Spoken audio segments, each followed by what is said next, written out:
ফলে কোনো এক রাতের আধারে যদি তারা অপারেশন পরিচালনা করে, পুরো সাফা সাফা করতে তাদের ২-৩ ঘন্টার বেশি সময় লাগবে না। এবং তারা যদি সেই সময়, তো আমাদের দেশে এখন শেখ হাসিনার যে পতন হলো, সেটি হলো তিনি কতগুলো বিষয়ে একেবারে খুবই কঠোর অবস্থানে ছিলেন। মানে পূর্ব দিকের যে চাঁদ বা সূর্য যেটি উদিত হয়, সেটি যদি পশ্চিম দিকেও নিয়ে যাওয়া হয়, তবুও তিনি তার সিদ্ধান্ত পরিবর্তন করতে রাজি ছিলেন না।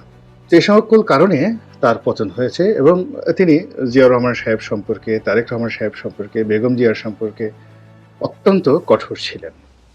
মানুষকে গালাগালি করা, মানুষকে ছোট ভাবা, এসব তার চরিত্রের মধ্যে ছিল না।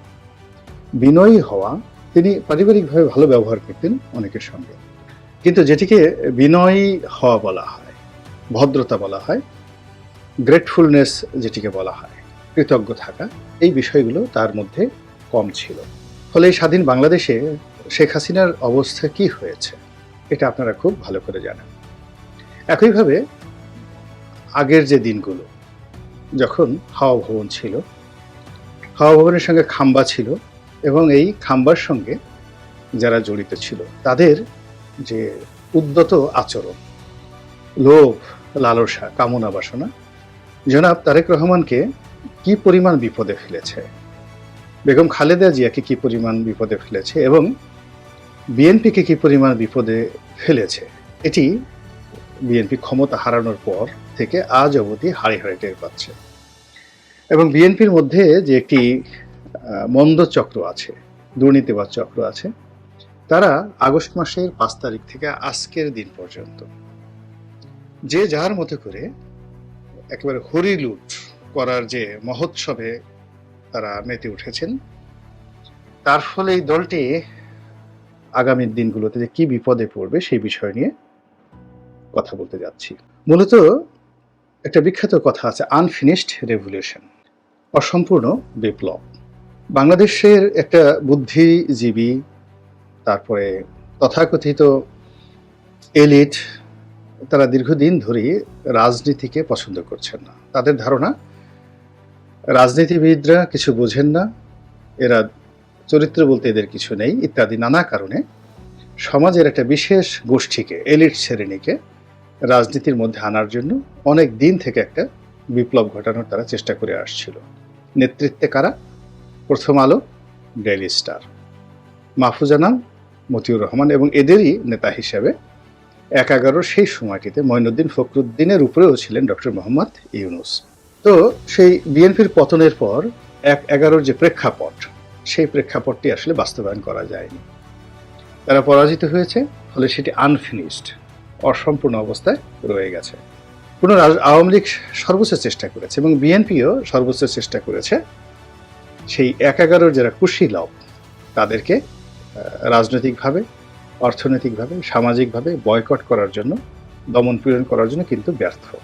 এবং এখন যে অবস্থা তৈরি হয়েছে তাতে ১/১১ একটা লেটেস্ট ভার্সন, এটাকে আপনি স্মার্ট ভার্সন বলতে পারেন, ডিজিটাল ভার্সন বলতে পারেন, হঠাৎ করে চলে এসেছে। এবং এর ফলে কি হলো, ২০০৬ সনে বিএনপি যে বিপদে পড়েছিল তার চেয়ে অন্তত ১০০ গুণ বিপদে এই মুহূর্তে আওয়ামী লীগ পড়েছে। আর আওয়ামী লীগ যেহেতু ৫ বছরের পরিবর্তে ১৫ বছর ক্ষমতায় থেকেছে, এর মধ্যে টানা ৩টি নির্বাচন অবৈধভাবে করে পুরো মানুষের মনকে বিষিয়ে দিয়েছে। ফলে আওয়ামী লীগ নামটি এখন অভিশাপ, বিরক্ত, এবং এটিকে নিয়ে আর এখন মার্কেটিং করা যাচ্ছে না, কোনো অবস্থাতে এটিকে নিয়ে আগানো যাচ্ছে না। এই নাম উচ্চারণ করে বাংলাদেশে যদি কোনো পবিত্র জায়গায় যাওয়া হয়, কেউ যায়, সঙ্গে সঙ্গে সেটি অপবিত্র হয়ে যায়। এই দলের মানুষ যদি এখন মক্কা মদিনা সফরে যান, তাওয়াফ করেন, এবং তাদের যারা বিরোধী পক্ষ তারা যদি কাবা শরীফে এই লোকদেরকে তাওয়াফ করতে দেখে, মেজাজ কয়জনের ঠিক থাকবে আমি বলতে পারি না। এবং আগামী ২০ বছর, কম করে হলে ২০ বছর সময় লাগবে আওয়ামী লীগকে মূলধারা রাজনীতিতে ফিরে আসার জন্য। এর আগে কোনো আবেগ, কোনো স্বপ্ন কাজ আসবে না। এখন এই ২০ বছর ক্ষমতায় কারা থাকবেন এবং এই ২০ বছর বিএনপি কি করবে, রাজনীতিতে আওয়ামী লীগের বিদায় নেওয়ার ফলে যে ভ্যাকুয়াম তৈরি হয়েছে এবং বিএনপিকে নির্বিষ করার মাধ্যমে আওয়ামী লীগ যে শূন্যতা তৈরি করেছিল, সেই শূন্যতার ফলে এখন যারা ১/১১-র আগে যারা ব্যর্থ হয়েছিল তারা নতুন করে স্বপ্ন দেখার চেষ্টা করছে। বোঝার চেষ্টা করুন যে ৫ তারিখ থেকে আজ পর্যন্ত সারা বাংলাদেশে যেভাবে বিএনপির বিরুদ্ধে দুর্নীতি, চাঁদাবাজ, দখল, হানাহানি, আওয়ামী লীগের সম্পত্তি হরণ থেকে শুরু করে অন্য যে সকল অভিযোগ আসছে, খুব অল্প ২-১ জায়গা ছাড়া বেশিরভাগ ক্ষেত্রেই এদের সঙ্গে দলের জেলা পর্যায়ের কর্মকর্তা, উপজেলা পর্যায়ের কর্মকর্তা কিংবা কেন্দ্রীয় পর্যায়ের নেতাদের ন্যূনতম সম্পর্ক নেই। তো এটি কিন্তু সাধারণ জনগণ কিছুতেই মানতে নারাজ। তাদের বক্তব্য হলো যে এই অপকর্মগুলো যা হচ্ছে সেগুলো বিএনপি করছে এবং বিএনপির এটাই চরিত্র। ক্ষমতা পায়নি, কোনো কিছু পায়নি, এর মধ্যে যদি এখন তারা এমন করে তাহলে আগামী দিনগুলোতে তারা যদি ক্ষমতায় আসে তাহলে তারা এই জাতির উপর কিভাবে চেপে বসবে এবং এই জাতির দুর্ভোগ দুর্দশা কিভাবে বাড়িয়ে দেবে, এই বিষয়গুলো নিয়ে কিন্তু ইতিমধ্যে আলোচনা শুরু হয়ে গেছে। এবং এই ঘটনা যদি মোটামুটি মাসখানেক চলতে থাকে তাহলে বিএনপির আর আওয়ামী লীগের মধ্যে নীতিগতভাবে জনমনে তেমন কোনো পার্থক্য থাকবে না। এখন বিএনপি যারা নেতৃবৃন্দ রয়েছেন তারা কিন্তু বুঝতে পারছেন, কিন্তু প্রাণান্ত চেষ্টা করেও এই যে একটা সাংগঠনিক যে ভিত্তি দরকার যার মাধ্যমে তারা তৃণমূলের এই অবস্থা নিয়ন্ত্রণ করবেন, সেটি এখন তারা পারছে না। বেগম জিয়া অসুস্থ, তারেক রহমান সাহেব দেশের বাইরে, এবং তিনি এখনো পর্যন্ত পরিস্থিতি আন্দাজ করতে না পারার কারণে তার যে মামলা বা সাজা, এই বিষয়গুলো মাথায় রেখে তিনি হঠাৎ করে বাংলাদেশে আসবেন আর রাজনৈতিক নেতৃত্ব গ্রহণ করবেন, এই ভরসাটুকু তিনি পাচ্ছেন না। এমনকি তার নিজের দলের যারা নেতাকর্মী রয়েছেন, শীর্ষ নেতৃবৃন্দ, তারা যে আবার আগের মতো অনেকেই, সবাই না, অনেকেই ১/১১-র কুশীলবদের মতো এই বেগম জিয়ার পরিবার, জিয়া পরিবারের বিরুদ্ধে যাচ্ছে না, দালাল হচ্ছে না, দোসর হচ্ছে না, এই বিশ্বাসটা তারেক রহমান সাহেব এখনো কিন্তু অর্জন করতে পারেননি। আবার অন্যদিকে এখন সরাসরি তারেক রহমান সাহেব এই সময়টিতে মাঠে না থাকার কারণে এখানে যে বিশৃঙ্খলা দেখা দিয়েছে, যেটি হয়তো আওয়ামী লীগ জমানাতে তিনি দূরে বসে নিয়ন্ত্রণ করতে পারতেন, এর কারণ হলো প্রতিপক্ষ ছিল ছাত্রলীগ, যুবলীগ, আওয়ামী লীগ। আর এখন কোনো প্রতিপক্ষ না থাকার কারণে পুরো ফাঁকা মাঠে আওয়ামী লীগের অবর্তমানে বিএনপির নেতাকর্মীরা যেভাবে পালে হাওয়া লাগিয়েছে, গায়ে বাতাস লাগাচ্ছে, এটা লন্ডনে বসে তারেক রহমান সাহেবের পক্ষে নিয়ন্ত্রণ করা সম্ভব নয়। ফলে যা হবার তাই হচ্ছে। দ্বিতীয়ত, বেগম জিয়া জেল থেকে বেরোনোর পর, মুক্তি পাওয়ার পর তার মামলা মোকদ্দমাগুলো এখন কোন পর্যায়ে আছে, সাজা কোন পর্যায়ে আছে আমরা জানি না, কিন্তু চলাফেরা করা, রাজনীতি করা, তার যে বয়স বা তার যে শারীরিক অবস্থা, আওয়ামী লীগ তাকে যেভাবে ধ্বংস করে দিয়েছে, তার শরীরে স্লো পয়জনিক হয়েছে কিনা এটাও আসলে দেশের বাইরে নিয়ে পরীক্ষা নিরীক্ষা করা দরকার। কিন্তু তাকে কেন্দ্র করে একটা চক্র আলটিমেটলি দাঁড়িয়ে গেছে এবং এই চক্রটি দলীয় রাজনীতিতে সরাসরি তারেক রহমান সাহেবের বিরুদ্ধ পক্ষ, এবং তারেক রহমান সাহেবের নেতৃত্ব দলের মধ্যে এই দলের যারা বেগম জিয়াপন্থী, তাদের সঙ্গে চ্যালেঞ্জ জানিয়ে দলের মধ্যে তারেক রহমানের স্বার্থ সংরক্ষণ করার মতো মেধাবী, যোগ্যতম, যাকে বলা হয় ড্যাশিং হিরো, এরকম কোনো নেতা আমি দেখছি না। এখন আমরা যারা আওয়ামী লীগ থেকে এসেছি, আমি এসেছি, হাবিবুর রহমান হাবিব আসছেন, ফজলুর রহমান সাহেব আসছেন, আমরা কথা বলছি, চটাপট করে কথা বলছি।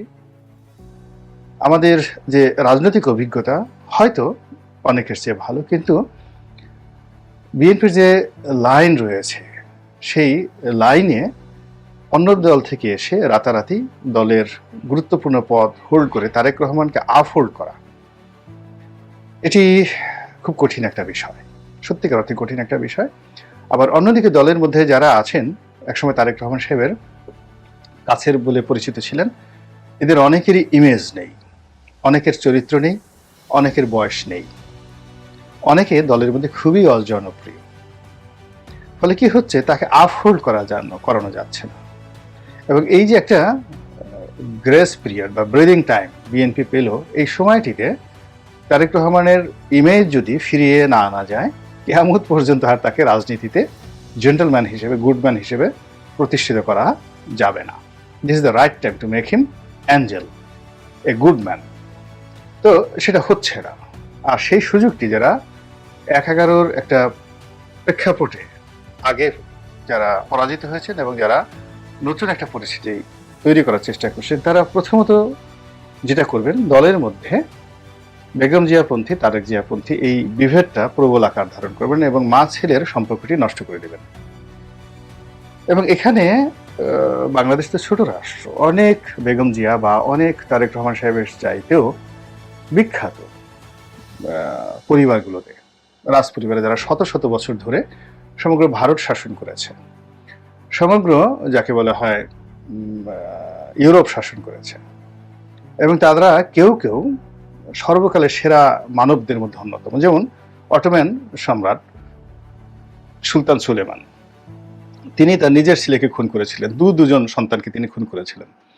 তার মধ্যে শাহজাদা সেলিম, আমরা এই বাংলাদেশে যে নাটক হয়েছে সেখানে দেখেছি যে শাহজাদা সেলিম অত্যন্ত জনপ্রিয় ছিলেন, খুবই জনপ্রিয় ছিলেন। 40 বছর বয়সে তাকে তার পিতা মেরে ফেলল। একইভাবে এই পাক ভারতে যেমন সম্রাট Shahjahan, one of the greatest empire ever seen in the history. আবার তার যে সন্তানগুলো সবই বিখ্যাত, যেমন দারা শিকো, তার মতো পণ্ডিত ভারতবর্ষে 1000 বছরেও একজন জন্ম নেয় না, বড় সন্তান। তার সন্তান আওরঙ্গজেব, শাসক হিসেবে, মিলিটারি জিনিয়াস হিসেবে, যোদ্ধা হিসেবে ভারতবর্ষে এরকম দ্বিতীয় আওরঙ্গজেব নেই। কিন্তু পিতার মধ্যে আর সন্তানদের মধ্যে এমন একটা বিরোধ তৈরি হলো যে আওরঙ্গজেব তার পিতাকে বাইরে রাখতে পারেননি, তাকে জেলখানায় তিনি রেখেছেন এবং জেলখানাতে তার মৃত্যু হয়েছে। এই হলো বাস্তবতা। তো সম্রাট আওরঙ্গজেব এবং সম্রাট শাহজাহান, এই দুইয়ের মধ্যে যদি আপনি বিরোধের কথা চিন্তা করেন, সম্পর্কের কথা চিন্তা করেন, এই দুজনের যে মানবিক গুণাবলীর কথা চিন্তা করেন, অথবা সম্রাট আকবর এবং সম্রাট জাহাঙ্গীর, তাদের মধ্যে যুদ্ধ পর্যন্ত হয়েছে, সেই তুলনায় বেগম জিয়া এবং তারেক রহমান সাহেব অতি সাধারণ মানুষ। কাজেই এই দুজনের মধ্যে যদি বিভেদ তৈরি করার জন্য একটা শক্তিশালী গ্রুপ তৈরি হয়ে যায়, তাহলে এই দুজনের মধ্যে মুখ দেখা দেখি বন্ধ হয়ে যেতে পারে। এবং সেই কাজটি অনেকে যে করবেন না, যারা একটা ১/১১ ঘটাতে চান, তারা যে করবেন না এই কথা কিন্তু বলা যাচ্ছে না। মাঠে আওয়ামী লীগ নেই এবং আগামী 20 বছরে তারা দাঁড়াতে পারবে না, বিএনপির জন্য হোক অন্য যে কোনো কারণ হোক, এটা সত্য। ফলে পুরো মাঠ এখন বিএনপি এবং জামাতের দখলে। জামাতের এই সময়টাতে সুবিধাজনক অবস্থান রয়েছে, মাঠ বিএনপি দখলে রেখেছে, সরকারি অফিসগুলো জামাতের লোকজন দখল করে ফেলেছে এবং নীরবে নিভৃতে বিপ্লব ঘটিয়ে ফেলেছে, কল্পনাই করতে পারবেন না। তো জামাত বিএনপির সাথে বিরোধ করছে না মাঠে ঘাটে, ফলে মাঠে ঘাটে বিএনপির মধ্যে গ্রুপ, উপগ্রুপ তৈরি হয়েছে। যে এলাকাতে 2জন প্রার্থী আছে, 3জন প্রার্থী আছে, জেলা কমিটিতে গন্ডগোল আছে, তারা রীতিমতো একেবারে অস্ত্র শানিত করে একে অপরের বিরুদ্ধে লড়াই করার প্রস্তুত হয়ে আছে। এর মধ্যে চাঁদাবাজি থেকে শুরু করে অন্যান্য যে সকল দুর্নাম বদনাম, যা কিনা পাবলিক সেন্টিমেন্টকে বিএনপির বিরুদ্ধে নিয়ে যাবে, তাও ক্রমশ মানে চাঙ্গা থেকে চাঙ্গা দানা বাঁধছে। বিক্ষোভে ফেটে পড়ার জন্য মানুষ খুব বেশি সময় নেবে না বিএনপির বিরুদ্ধে, এবং এই কাজগুলো খুব কৌশলে করা হচ্ছে। ঢাকা শহরে দেখুন, এই যারা আন্দোলনকারী, গণ অভ্যুত্থান যারা ঘটিয়েছেন, ছাত্র বৈষম্য বিরোধী ছাত্র আন্দোলনের নেতৃবৃন্দ, তাদের কিছু কথাবার্তা, কর্মকাণ্ড কেবলমাত্র ঢাকা শহরের মধ্যে সীমাবদ্ধ। আপনারা অনেকে বিরক্ত হচ্ছেন, কিন্তু সারা বাংলায় কিন্তু তাদের সংগঠন নেই। সারা বাংলাতে বিএনপি নেতাকর্মীরা কি করছে, এটা আমরা এখন মিডিয়ায় আসলে বুঝতে পারবেন যে অবস্থা কি, এবং খুব দ্রুত প্রথম আলো, ডেইলি স্টার থেকে শুরু করে অন্যান্য পত্রপত্রিকায় এগুলো সিরিজ আকারে প্রকাশিত হবে। এবং সেই প্রেক্ষাপটে যদি বিএনপিকে একটি ডলা দেওয়ার জন্য একটি সামরিক অভিযান পরিচালনা করা হয়, এবং মাঠে এখন সামরিক বাহিনী আছে, এবং তাদের যে গোয়েন্দা যারা আছেন, তারা কিন্তু নির্ভুলভাবে প্রতিটি উপজেলাতে বিএনপির কোন কোন নেতা, কোন কোন কর্মী, কোন কোন ইউনিয়নে, কোন কোন ওয়ার্ডে এই কয়দিনে কি কি অপকর্ম করেছে, ইন ডিটেলস তারা তালিকা তৈরি করে ফেলেছে। ফলে কোনো এক রাতের আধারে যদি তারা অপারেশন পরিচালনা করে, পুরো সাফা সাফা করতে তাদের 2-3 ঘন্টার বেশি সময় লাগবে না। এবং তারা যদি সেই সময়টিতে এই লোকদেরকে গ্রেপ্তার করে পাবলিকলি বসিয়ে রাখে, গণপিটুনিতে অনেক লোকের মৃত্যু ঘটবে। এই হলো বাংলাদেশের অবস্থা। তো কাজেই সেই আরেকটি নতুন চক্রান্ত, আরেকটি নতুন ১/১১, সেটি মোকাবেলা করার জন্য বিএনপির কতটুকু প্রস্তুতি আছে, কতটুকু চেষ্টা আছে, এটি আমি এখনো পর্যন্ত টের পাইনি। আপনারা যারা বিএনপি করেন তারা যদি টের পেয়ে থাকেন ভালো কথা, আর যদি টের না পেয়ে থাকেন অথবা আমার এই কথা যদি আপনারা বিরক্ত হন, আপনাদের কাছে ক্ষমা প্রার্থনা করছি। আসসালামু আলাইকুম ওয়া রাহমাতুল্লাহি ওয়া বারাকাতুহু।